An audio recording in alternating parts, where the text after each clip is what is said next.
तो नमस्कार, आप सभी का स्वागत है आपके अपने YouTube चैनल एक्सेस एकेडमी पर। दोस्तों, आज की इस वीडियो में 12,460 शिक्षक भर्ती मामले को लेकर के सुप्रीम कोर्ट सुनवाई से जुड़ी हुई अपडेट डिस्कस करेंगे। आप सभी लोग जैसा कि जानते हैं कि सुप्रीम कोर्ट में सुनवाई समाप्त हो चुकी है और अगली डेट मामले में लगा दी गई है सुप्रीम कोर्ट की तरफ से। तो आज की सुनवाई से जुड़ी हुई बड़ी अपडेट जो निकलकर सामने आ रही है, उन सभी को आप सभी के साथ डिस्कस करेंगे। आप सभी से निवेदन है, वीडियो को लाइक करें और दोस्तों में शेयर कर दीजिए। तो साथियों, जैसा कि आप सभी लोग जानते हैं, 12,460 शिक्षक भर्ती में सुप्रीम कोर्ट में आज बहुत ही महत्वपूर्ण सुनवाई लगी थी, जहां पर चयनितों को पूरा भरोसा था कि सरकार के साथ हमारे प्राइवेट काउंसलर मिलकर के स्कूल आवंटन के लिए डायरेक्शन प्राप्त करने में सफलता पाएंगे और चयनितों के स्कूल आवंटन पर सुप्रीम कोर्ट से मुहर लग जाएगी। लेकिन दोस्तों, ऐसा नहीं हुआ है। सुप्रीम कोर्ट में आज जो सुनवाई हुई है 12,460 शिक्षक भर्ती की, उसमें आप सभी को बता दें केवल 2 मिनट तक अपने मामले को सुना गया। अब आप सभी लोग बता दें 2 मिनट के अंदर जो सुनवाई हुई है, उसमें किस तरीके से कोई डिसीजन निकलकर सामने आएगा। ऐसे ही पिछली सुनवाई हुई, उसमें भी केस को समय नहीं दिया गया सुप्रीम कोर्ट की तरफ से और आज भी समय नहीं दिया गया और अगली डेट दे दी गई है। अब आपको बता दें कुछ पॉइंट जो आज की सुनवाई के इंपॉर्टेंट है, उनको समझने का प्रयत्न करें। सबसे पहले, जो अभ्यर्थी मना कर रहे थे, जो साथी लोग कि प्राइवेट अधिवक्ता नहीं होना चाहिए, प्राइवेट मोस्ट सीनियर अधिवक्ताओं की जरूरत नहीं है, सरकार जो है स्कूल आवंटन के लिए आदेश 3 अप्रैल को करा लेगी। तो उन सभी साथियों को आज उन जवाब मिल गया होगा कि सरकार किस तरीके से क्या करना चाहती है, क्योंकि आज सुप्रीम कोर्ट की जो सुनवाई हुई दोस्तों, उसमें सरकार की तरफ से ऐश्वर्या भाटी मैम पूरी तरीके से गायब रहीं और सुनवाई के दौरान कोर्ट में प्रेजेंट नहीं रहीं। यानी सरकार की तरफ से एएसजी मैम को आज सुनवाई के लिए नहीं भेजा गया। केवल और केवल अंकित गोयल सर जो है सरकार की तरफ से कोर्ट के अंदर उपस्थित हुए। ये कंफर्म खबर है। अगर कोई ये कहे कि अंकित गोयल भी नहीं थे, तो अंकित गोयल सर सरकार की तरफ से सुप्रीम कोर्ट के अंदर आज उपस्थित थे। वहीं आप सभी को बता दें, जितनी भी चयनित अभ्यर्थियों की तरफ से टीमें थी और मोस्ट सीनियर अधिवक्ताओं के नाम पर मोटा कलेक्शन किया गया, लेकिन वहां पर मोस्ट सीनियर अधिवक्ताओं को नहीं भेजा गया, क्योंकि कई टीमें अधिवक्ताओं को उतारने के लिए अभ्यर्थियों से जो है चंदा वसूल रही थी और सभी टीमें अलग अलग थी। इसलिए आप सभी को बता दें, किसी भी टीम के पास इतना पर्याप्त पैसा इकट्ठा नहीं हो पाया कि मोस्ट सीनियर अधिवक्ता को हायर किया जाए। आपको बता दें, मोहित एंड द्विवेदी टीम की तरफ से भी मोस्ट सीनियर अधिवक्ता नहीं हायर किए गए, ना ही अर्पित श्रीवास्तव की टीम की तरफ से मोस्ट सीनियर अधिवक्ता थे। वहीं आपको बता दें, रवि एंड विवेक की टीम की तरफ से भी मीनाक्षी अरोड़ा मैम के नाम पर जो है एक मोटा कलेक्शन करने का प्रयास किया गया, और जबकि मीनाक्षी अरोड़ा मैम आज जो है कोर्ट सुनवाई में उपस्थित नजर नहीं आई। हालांकि वहीं आप सभी को बता दें, अचयनितों की तरफ से भी आज पटवालिया सर कोर्ट में उपस्थित नहीं हुए बहस के लिए। तो आप सभी को बता दें, मीनाक्षी अरोड़ा मैम और पटवालिया सर तो आज इसलिए कोर्ट में नजर नहीं आए क्योंकि आपको बता दें, मध्य प्रदेश सरकार की सुप्रीम कोर्ट में बीएड वर्सेस बीटीसी मामले को लेकर के क्लेरिफिकेशन याचिका पर सुनवाई लगी हुई है, जहां पर पटवालिया सर, मीनाक्षी अरोड़ा मैम जो है उस केस में बिजी थी। इसलिए 12,460 शिक्षक भर्ती में ये मोस्ट सीनियर अधिवक्ता नजर नहीं आए।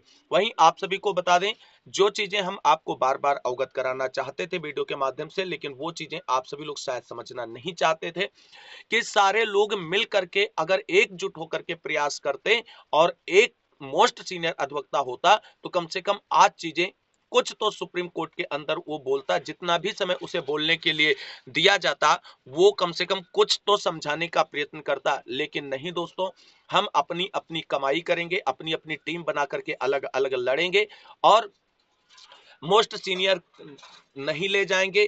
केस ऐसे ही चलता रहेगा। तो आज आपको हमने वीडियो के माध्यम से बताया था कि 3 अप्रैल की सुनवाई सभी को एक बड़ा सबक देकर के जाएगी, और वही हुआ। उनको भी सबक मिला जो ये कह रहे थे कि 3 अप्रैल को सुप्रीम कोर्ट से सरकार स्कूल आवंटन के लिए आदेश करा लेगी, और उनको भी सबक मिला जो आपस में लड़ करके अलग अलग केस की पैरवी करने के लिए मोस्ट सीनियर अधिवक्ताओं की उतारने की तैयारी कर रहे थे। किसी भी टीम की तरफ से अब कोई भी क्लेरिफिकेशन आता है, वो केवल और केवल एक झूठा सांत्वना आप सभी के लिए होगा, और चीजें आप सभी लोगों को पहले जब एकजुट होकर के करनी थी तब आपने नहीं किया। अब आप केवल और केवल अगर रोना रो रहे हैं, चाहे जो भी टीम हो, वो कहीं ना कहीं अब पछतावे के सिवाय और कुछ नहीं कर सकती। और 5,000 जो साथी चयनित हैं, जिनके हाथ में नियुक्ति पत्र है, उनको केवल और केवल निराशा लगी है। तो सिर्फ और सिर्फ ये आपसी मतभेद और अलग अलग जो लड़ने की चुल आप में मची थी, उसकी वजह से ये निराशा हाथ लगी है, अन्यथा आज कुछ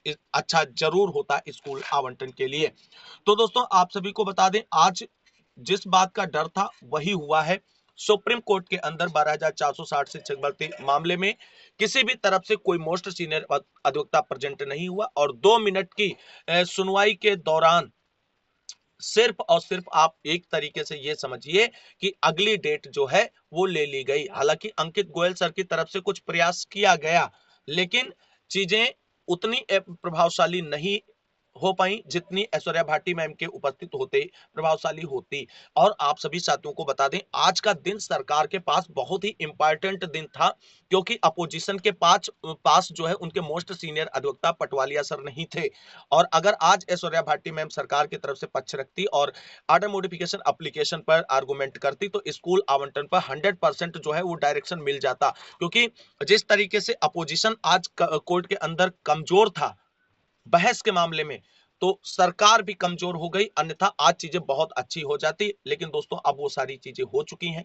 8 मई की अगली डेट मिल चुकी है, और अब आप सभी चयनित भाई बहनों को हम बता दें कि जिस तरीके से हमने कहा था कल के वीडियो में, आज के वीडियो में भी, कि अगर स्कूल आवंटन के इतर कोई भी पॉइंट सुप्रीम कोर्ट के अंदर डिस्कस किया गया तो मामला लंबा खिंचेगा, और फाइनल जो है डिसीजन आने के बाद ही स्कूल आवंटन पर कोई फैसला होगा। तो कुल मिलाकर के आज की सुप्रीम कोर्ट सुनवाई से 8 मई की अगली डेट आप सभी को दे दी गई है, और मामले को सुनवाई के लिए लगा दिया गया है। तो दोस्तों एक बार फिर से वही सिलसिला शुरू हो चुका है डेट टू डेट का। और दोस्तों आप सभी को बता दें, अगर अभी आप सभी लोग नहीं चेते और एकजुट होकर के एक टीम बना करके प्रयास नहीं किया, तो चीजें आपके हाथों से उतनी ही दूर होती जाएंगी जितनी आज की डेट में दूर हो चुकी हैं। तो कुल मिलाकर के अभी भी समय है कि 8 मई की सुनवाई से पहले सभी लोग एकजुट हो जाएं, और एक जो है टीम बनाएं, और एक टीम के द्वारा जब आप सभी के पास जो कलेक्शन है वो एकत्र करें, और टॉप मोस्ट सीनियर अधिवक्ता जो सुप्रीम कोर्ट का है उसे खड़ा करें स्कूल आवंटन के लिए, और स्कूल आवंटित कराएं।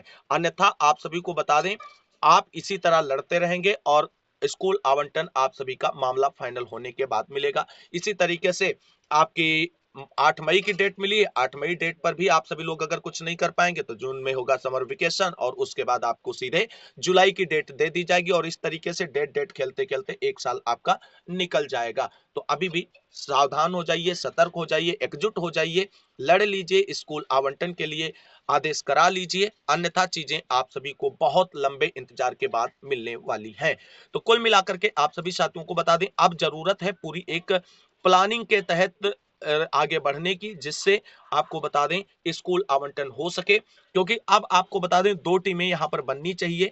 एक टीम बननी चाहिए जो कोर्ट के अंदर मामले को देखे, जिसमें सभी जो बड़े नेता हैं, चाहे ब्रजेश एंड टीम के बड़े नेता हों, चाहे आरपी श्रीवास्तव की टीम के बड़े नेता हों, या विवेक एंड रवि की टीम के बड़े नेता हों, मोहित द्विवेदी, जितनी भी टीमें हैं सभी टीमों को सम्मिलित करते हुए एक संयुक्त टीम बने और वो कोर्ट को देखे, और एक ऐसी टीम उसी का पार्ट हो जो पार्ट बी हो, वो केवल और केवल विभागीय कार्यों को देखे, यानी सरकार और विभाग पर किस तरीके से दबाव बनाना है और मजबूत पैरवी सुप्रीम कोर्ट में करानी है, जिससे मामला जल्द से जल्द सॉर्ट आउट हो सके।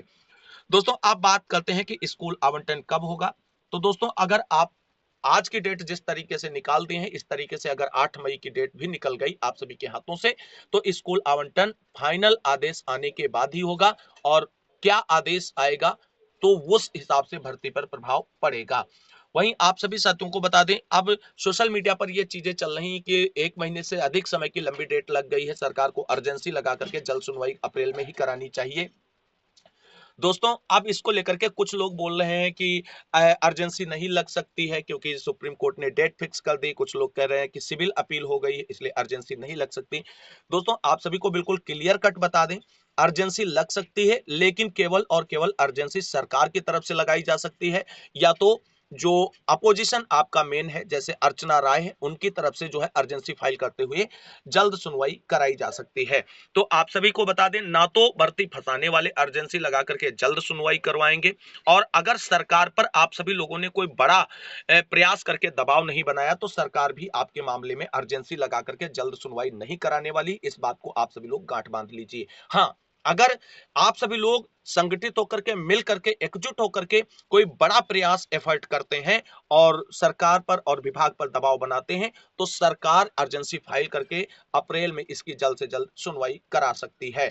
तो कुल मिलाकर के आप सभी साथियों को बता दें, सारी और सारी चीजें अब कोर्ट के अधीन है। अब आप सभी को एक लंबा संघर्ष करना है और लंबी लड़ाई लड़नी है अपने स्कूल आवंटन के लिए, क्योंकि जिस तरीके से मूर्खतापूर्ण कार्य आज की सुनवाई की डेट में सभी की तरफ से किया गया है, चाहे सरकार हो, चाहे चयनितों की टीमें हों जो मोस्ट सीनियर अधिवक्ताओं के नाम पे मोटी रकम वसूल कर बैठी हैं, उनकी तरफ से भी कोई अधिवक्ता नहीं पहुंचा है मोस्ट सीनियर, तो उसी का खामियाजा है कि आपको एक लंबी डेट मिली है। क्योंकि आप सभी लोग जानते हैं, सरकार का मोस्ट सीनियर अधिवक्ता हो या प्राइवेट काउंसलर मोस्ट अधिवक्ता के रूप में वहां पे खड़ा हो, तो उसको सुप्रीम कोर्ट ज्यादा सुनती है। बाकी आप जो जूनियर की फौज खड़ी कर दी है, उससे आपको क्या हासिल हुआ? कुछ नहीं। और जो उनको फीस दी वो भी आपकी व्यर्थ चली गई, क्योंकि जब आपके लिए कोई डिसीजन ही निकलकर सामने नहीं आया, कोई आर्गुमेंट ही नहीं हुआ, आपकी बातों को सुना ही नहीं गया, तो क्या फायदा है इतनी लंबी चौड़ी छोटे छोटे वकीलों की फौज खड़ी करने की? तो अभी भी समय है, जाग जाइए। सभी लोग मिल करके प्रयास करें, आपसी ईगो को छोड़ें, 5000 परिवारों के बारे में सोचें और उनकी स्थितियों को सोचें कि आज जिनको उम्मीद थी कि स्कूल आवंटन के लिए आदेश मिल जाएगा, वो बेचारे अब क्या करेंगे? एक हाथ में नियुक्ति पत्र है, तीसरे और दूसरे रूप में अगर देखा जाए तो उनके पास इतनी सारी जिम्मेदारियां हैं कि वो नियुक्ति पत्र उनके लिए अब बिल्कुल व्यर्थ हो चुका है, क्योंकि उनके सामने अब ऐसी स्थितियां हैं कि उनके लिए डू और डाई का ऑप्शन सामने प्रेजेंटेड नजर आ रहा है, और वो क्या करें, ये चीजें अब उनकी समझ से बाहर है। इसलिए निवेदन है सभी टीमों के अगुवाकारों से, प्लीज, अगर आप किसी भी टीम के सदस्य हमारा इस वीडियो को देख रहा है, तो उम्मीद करेंगे कि आप सभी लोग हमारी रिक्वेस्ट को समझेंगे और आपसी ईगो को छोड़कर एकजुट होकर के प्रयास करेंगे, जिससे कुछ अच्छा हो सके। कुल मिलाकर के हमने आप सभी को बताया था कि अचयनित हमेशा चाहते हैं कि एक अगली डेट मिले, और हमने आप सभी को अवगत कराया था पिछली वीडियो के माध्यम से कि अचयनितों का पूरा प्रयास रहेगा कि अगली डेट मिले, क्योंकि हमें जानकारी मिल चुकी थी। और 8 मई की जो नेक्स्ट डेट ली गई है, वो विपक्ष के अधिवक्ता की तरफ से ही ली गई है दोस्तों, यानी अचयनितों की तरफ से ली गई है, और उनको डेट मिल चुकी है और आप सभी का इंतजार बढ़ चुका है। आज की कोर्ट सुनवाई की बस यही अपडेट है। बाकी की चीजें आर्डर आने के बाद देखेंगे कि उस आर्डर में क्या स्पेशली मेंशन है, या केवल और केवल नेक्स्ट डेट के बारे में लिखा है। जो भी जानकारी होगी आप सभी को चैनल के माध्यम से उसके बारे में डिस्कस करेंगे। फिलहाल आज अपडेट देने में डिले हुआ, क्योंकि आउट ऑफ स्टेशन थे, कुछ मेडिकल इश्यूज की वजह से मेडिकल कॉलेज पहुंच जाना पड़ा, इसलिए आप सभी के साथ जुड़े नहीं रह पाए लाइव अपडेट के साथ। फिलहाल इस वीडियो में बस इतना ही। उम्मीद करते हैं आप सभी को जानकारी अच्छी लगी होगी। अगर वीडियो अच्छा लगा है तो लाइक करते हो, दोस्तों में शेयर कर दीजिए। सभी साथियों से निवेदन है, परेशान ना हो। यही कहते हैं कि देर जरूर अब होगी, क्योंकि देर के लिए हम लोगों ने कारण बना लिए हैं, और उन कारणों का इलाज जब तक नहीं होगा तब तक इलाज जो है प्रभावी नहीं होगा, और प्रभावी नहीं होगा तो स्वास्थ्य यानी जॉब कैसे मिलेगी? तो मिल करके आगे लड़ना है, बढ़ना है, नौकरी तो लेनी ही है, चाहे कुछ भी हो जाए।